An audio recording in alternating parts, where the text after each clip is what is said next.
After a bit of a terrible weekend, typically the weekend that the roofer was coming, I'm back.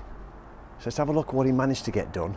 Luckily, he managed to get the base layer down majority to keep us watertight without the need for plastic. So that's good.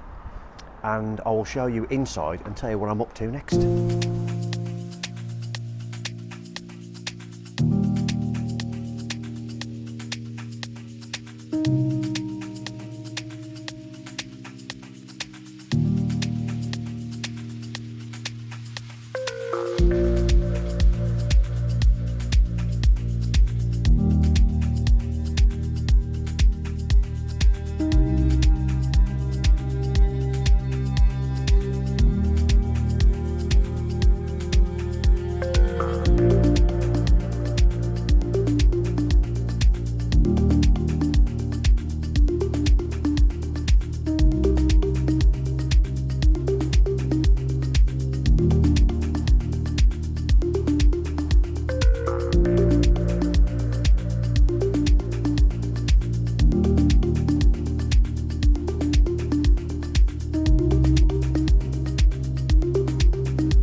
There we have it, the start. Base layer on. He's managed to get the what looks like 4 rows of top coat on as well. Let me just move. Don't want to film over that side. So he's managed to get the top coat on, as I say. At this point, he hasn't done his, don't know what you call these roofers, I apologise. His edge flashing, his drip flashings, his boundary flashing, I don't know what you call it. He's cut in the wall ready as well, all the way around. And like I said, he's managed to get up and around that skylight as well, so we are now watertight all the way around that. We had a bit of water come in on Friday night. Unfortunately, the plastic wasn't quite put on correctly, should we say, and there was the water did get into there over the weekend, or at least Friday night, sorry, when it rained, early Saturday morning. That's resolved. He did come back, and as I said, he's got us all base layered, which is great. I'm really pleased with that. So he's going to come back shortly and get that finished, so we will show you the end result when it's done.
Time-lapse is over.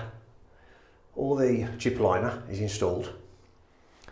Base rail went down first, after I had used some Sticks Like, which is like a resin based gun adhesive, so it sticks onto slightly moist, and then I've stuck that down there like that, and as I said earlier, when the plasterboard goes on, that will lift up and fix to the face of that. I'm going to just cut that, just lift it up, and then that'll go behind the plasterboard. All this will come off right to that corner, and then for the bits that are the old house there, I'll cut that off so it's 50mm off the floor. Plasterboard should not be on the floor like that. It should be at least, we normally do 2 boards thickness, which is about 25mm, but you have to look at what type of room it is and where you're doing it. That shouldn't be on the floor like that, because it just sucks any moisture at all out of the room, let alone if the walls are like this. If you've got a room like this one where there's a lot of condensation, it gets on the floor, on the tiles, it just sucks it up. So you shouldn't do that. What else have I done? I worked out my 600 centres. I have then lasered these brackets in, and all you simply do is, if I get one here, you may have seen me do it on the time-lapse. I pre-bend them, so that just goes like that.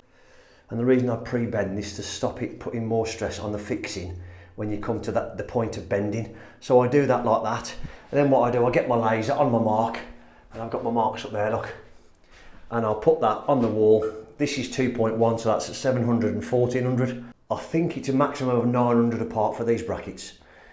These are 700. If I'm incorrect, I'll put it on the screen.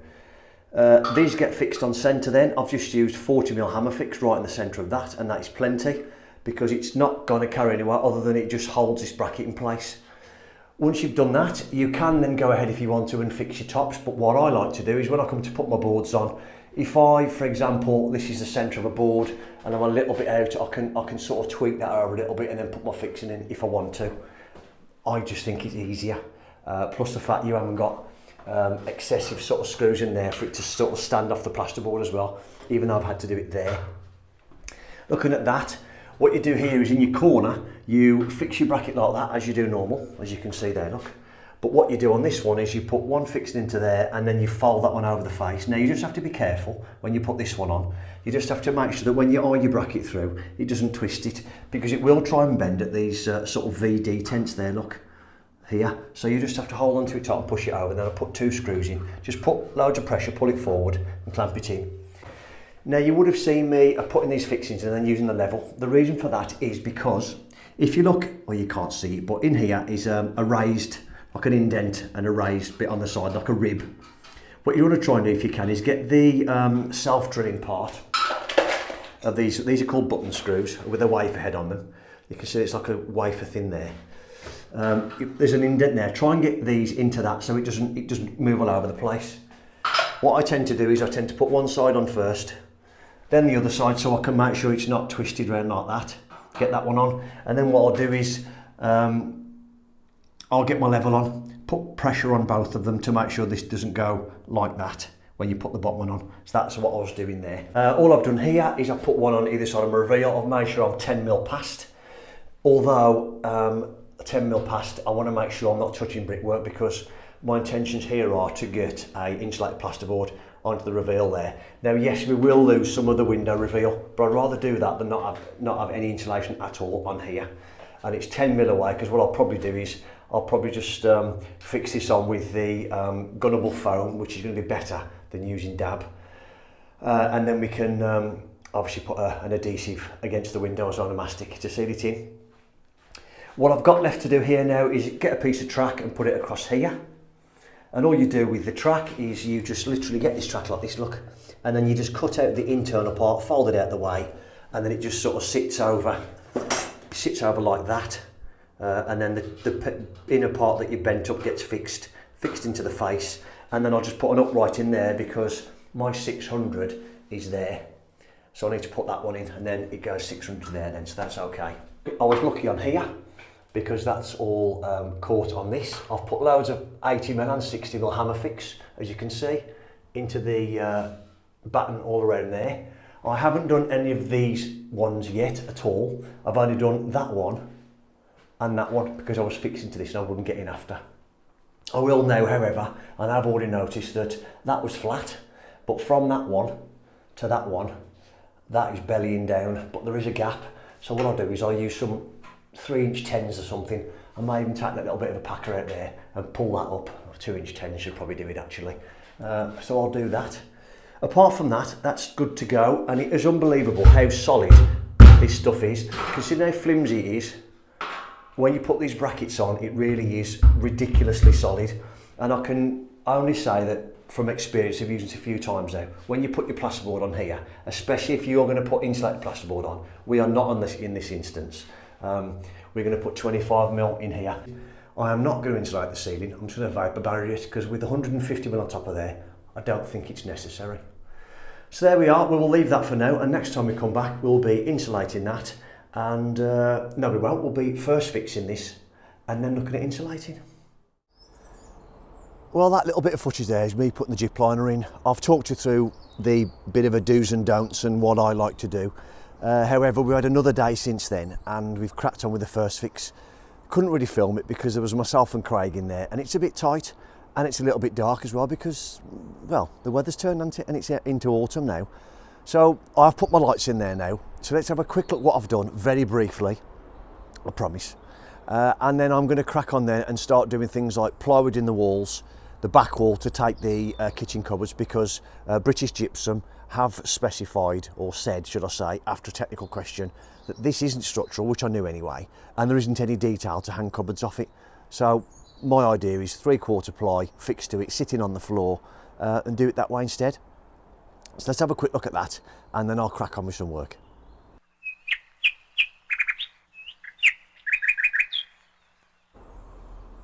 Oh, don't these doors look lovely? Well, I'm happy with them.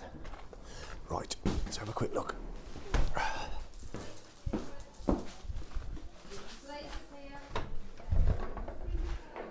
Bit brighter in here now. We are going to put spots in here. Craig has found some very slim ones, which I think we've used already on the channel at some point in the lofts. You're going to use those. We've got our outside light feeds in. We have got our feed for our fan. I've just got a cord out of there.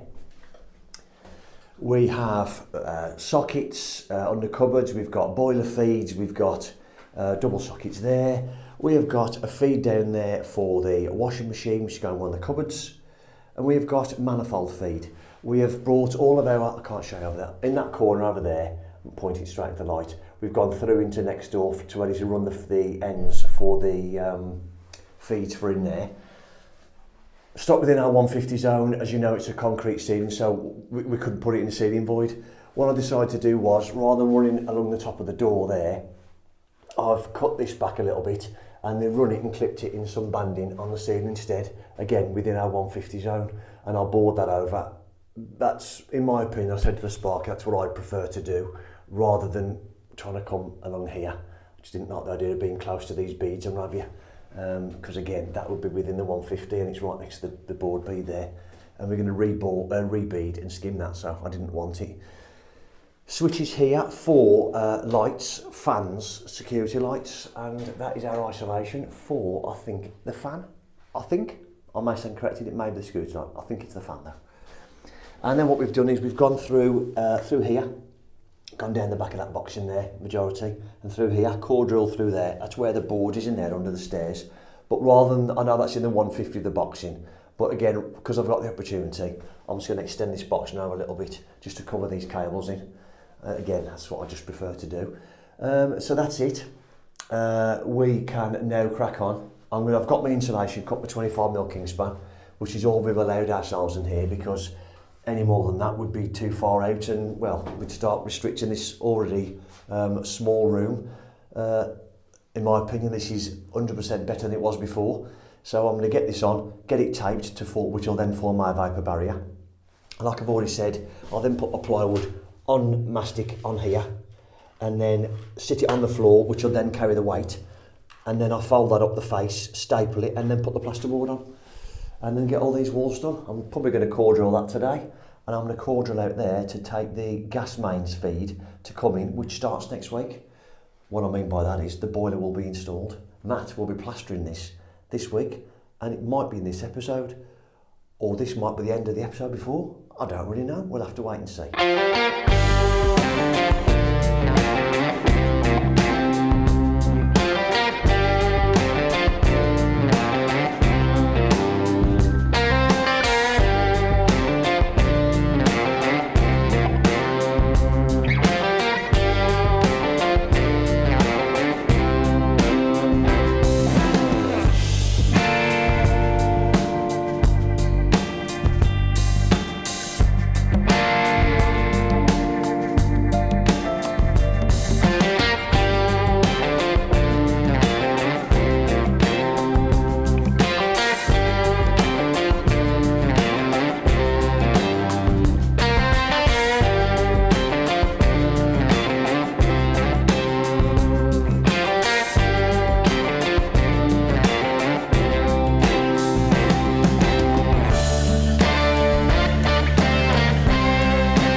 those horrible dusty jobs are complete.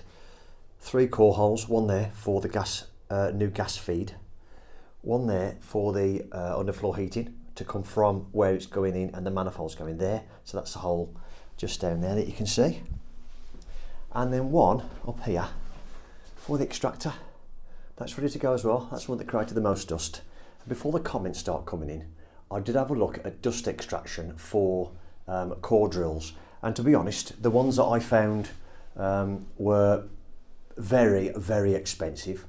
So that's fair enough. It's not something I use all the time. So I'll put my hands up to that one. I didn't want to spend that much money. However, the ones that were okay in cost, the reviews were that bad, saying it didn't catch any dust anyway. It was a waste of money. I thought there really isn't any point. So a bit of positive ventilation, opened the windows, got the old blower and blew the dust out the window. And that worked perfect. I've been round then and done my tape all around the edges. Let's just sit on the clips there. All around the edges, all around the perimeters, all the way around. I've foamed that edge in there because it was a bit too thin for foam. I'll wait until I'm going to insulate board this, and I'll put some more foam in there as well. Of this stuff, I'll just put some down the back.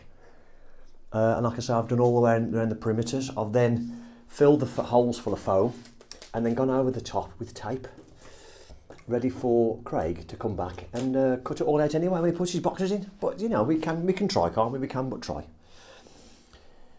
Wait for the plumber to come now, and hopefully he'll be able to disconnect that stop tap and put a new feed in, and then run to his boiler here and then over to our sink over here. So my next step is to put 3/4 ply on this wall.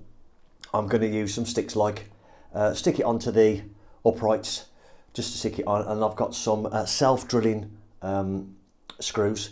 So I'll put a couple of pilot holes in and then fix that to the metal. I'm going to sit it on the floor, like I mentioned earlier in the episode, to take the weight, so that any weight is down to the floor, and then that DPC that's on the floor will be wrapped up the face of the ply, so the ply will be seated on the DPC, which, as you know, goes up the back of that framework. So that is my next step. My delivery of plasterboard is due imminently. So once that gets here, plywood that, and then hopefully crack on and get this ceiling done as well.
Well, stating the obvious, but since the last footage, a lot's changed. Right then, so I have boarded the ceiling. I plywooded that, as you would see on the footage. I boarded that.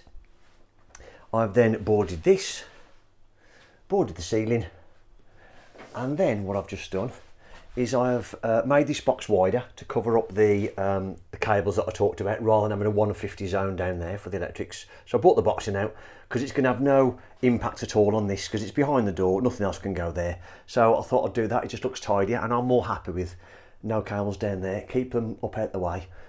So I've done that. I've then filled it with this, I think it's RWA 45, it's on the screen now. And this is like a combination of acoustic, fire and thermal. And that's just to go around the saw pipe, just to cut down some of the noise. Now I know it's not a massive deal, it's a cast iron one, but I've got the opportunity to do it, so I thought I would. When I built this boxing, I realised that this boxing wasn't square, so that face isn't parallel to that face. So all I've done is I've put two of, because I didn't work until I took this plasterboard off, that actually kicks in. So what I've ended up doing was I put a piece of plasterboard there, and then now what you've got, if you can sort of see that on camera, if I come in and out like that, you can sort of see that this face now strikes to the back. So I'll get a fix in the back, fix in there and a fix in there, and that'll make that boxing square then, this way, as well as being parallel there with this wall. That just makes me feel better. All I've got left to do in here now is dab this wall, and I say I, or we, I mean Matt. Matt's be here tomorrow to dab that. I'm going to get this boxing tacked ready for him. Matt will dab this, and then he'll start skimming in here. Right, okay, all I've done here is I have, is that light in the way? Let me just turn that way, stop the glare. Is that better? Yeah. So all I've done here is I have added 25mm recticel onto the cheeks of this window, and then stuck it on with the Mega Stick from Bondit. Now they claim it can do this, it can use for dabbing and stuff like that, so I thought I'd give it a bash. I stuck the 25mm on first a few hours ago, before I then stuck the plasterboard to the insulation, and I couldn't pull it off.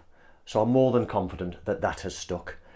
You can see there my little bit of a crisscross pattern. All I've done is, because I've put the bonded it to the insulation, I've just put some sort of packers in then, so that's putting pressure to that one, that's putting pressure to that one, and then likewise pressure to the top, pressure to the middle, pressure to the bottom, just to make sure it's pressed tight.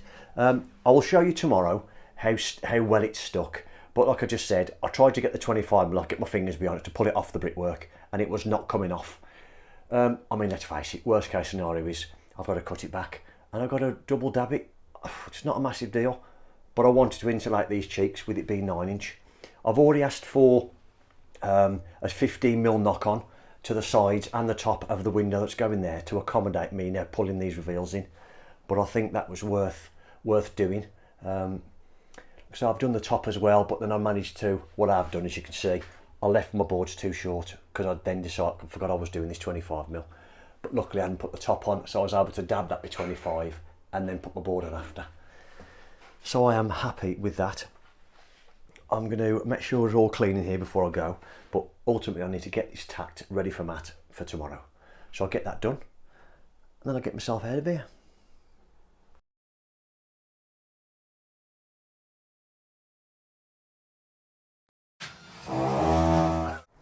Hive of activity today. I am no longer on my own. We have got the Sparker here. We have got a special guest from the other side of the world, literally. And Matt's here, starting to do the dabbing on the wall we've been looking at before this footage, and do some skimming. Let's have a look. So first of all, that is Corby, and he has come from the Central Coast, just outside Sydney. He loved the channel that much, he contacted us and said, I'm going to come and work for you for nothing because I love it that much. Just for the weekend, he said. If you believe that, you believe anything.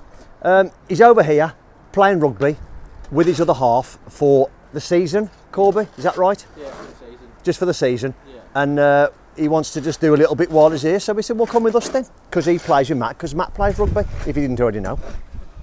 What he's doing for me is getting the hardcore ready for these ACOs. He's got the all round there, that'll get whackered or tamped, and then we'll put our concrete on top of that, and then we'll set our ACOs. He's getting the ballast round for me as well, so when we start tomorrow, everything is here and accessible, ready to go. Craig is in the extension now, doing the first fix electrics. We've already put the sockets round, as you can see around there. We've had an extensive conversation this morning about sockets and lights and things, and we're all set to go now. Lighting in a minute, so leave Craig in that corner for now. And Matthew is doing what he likes best, in here, in the dark. Oh, trap. I've caught him just putting his first, it is a bit dark because we took the lights down because there's no room. There he is, look at him. There's just no man up here, is there, when he's doing that? There isn't. And it's just the right height for him to do it without any hop-ups. Well, okay. You could do with another couple of inches, but then can't most men. So I'll leave him to it. It's a bit dark because I can't have the door open because it gets in the way of me doing the ceiling. So there we are then. we'll do a little bit more and we'll talk you through what's going on in a minute.